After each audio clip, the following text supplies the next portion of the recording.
So this has been a bit of a contentious one because I've had outright arguments over this with some people. But when I do reporting on this, I like to go with the experts. And right, this is right from the horse's mouth this time. Sam Cooper reporting on this one saying, explosive FBI warning, CCP, Iran, and Mexican cartels partnering in Canada to move some bad stuff and some bad people. Let's get into this.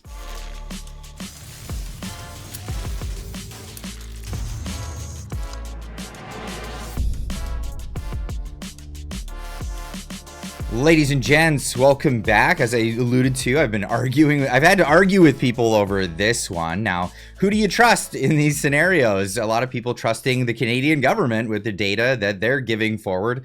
How do we trust the Canadian government with anything at this point? But let's get into this. So Sam Cooper on his Substack put this out there, explosive FBI warning that the Communist Party of China, Iran, and the Mexican cartels have been partnering in Canada to move bad stuff that you're not allowed to talk about on the channel, as well as bad people into the United States of America. Where from? Well, from Canada.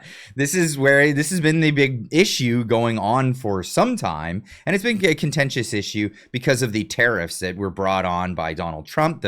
We're talking about the punitive tariffs. The first tariff run was the punitive tariffs that were because of this and because of border security and because of the lack of holding up to the obligations that Canada had signed into for military spending. So this was the big issue. Now, really, he's just pointing this out, Sam Cooper, but of course, Sam Cooper is an authoritative figure on this story because he's largely put his career towards reporting on this. But right from the horse's mouth, here we are.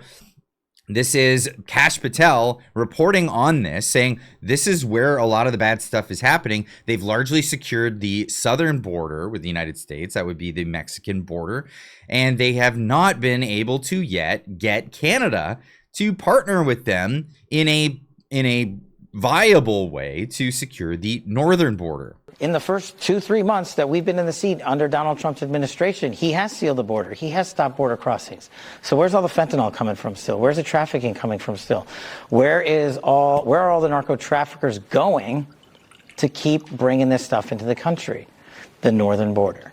Our adversaries have partnered up with the CCP and others, Russia, Iran, on a variety of different criminal enterprises, and they're sailing around to Vancouver and coming in by air. And the sheer tyranny of distance of the northern border and the lack of cooperation from federal authorities in prior administrations to actually firm up that northern border is what's causing a continuation of violent crime. Now, we're focused on it, and we're calling our state and local law enforcement partners up there. But you know who has to get to step in is Canada. Because they're making it up there and shipping it. I'm sorry, I had to pause it. Who needs to gets to step in? That's right, Canada. Get to work, Canada. Well, Mr. Mark Carney was elbows up and talking a big bad thing.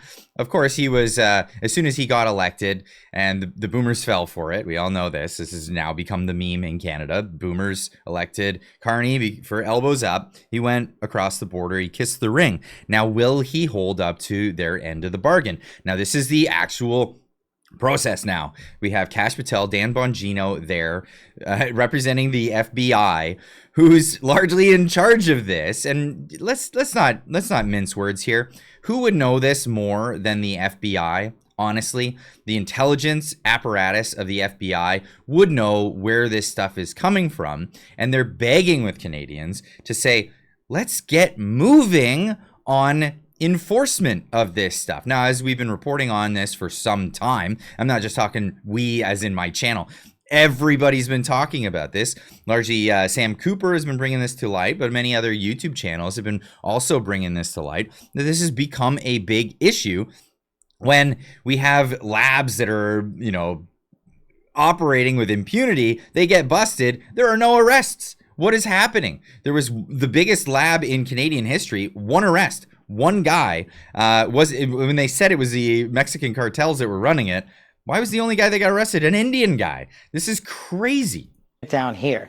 And I don't care about getting into this debate about making someone the 51st state or not, but they are our partner in the North. And say what you want about Mexico, but they helped us seal the southern border.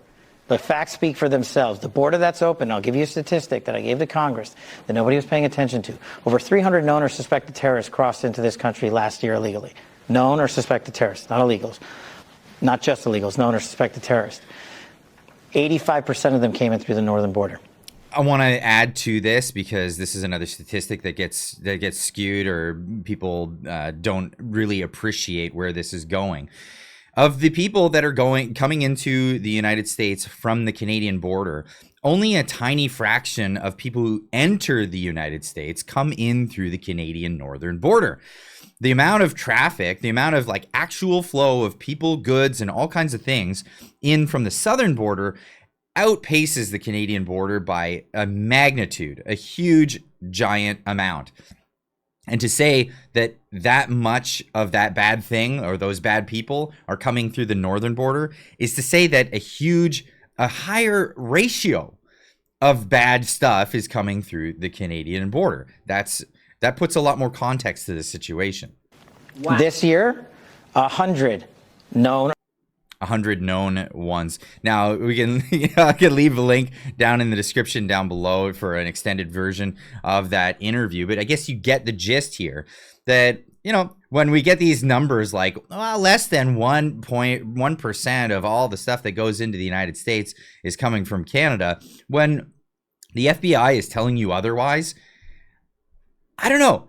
Can you trust the Canadian government? Just I'd love to hear your comments in the comment section down below. When the FBI is saying one thing and the Canadian government saying the other, who do you trust in this matter?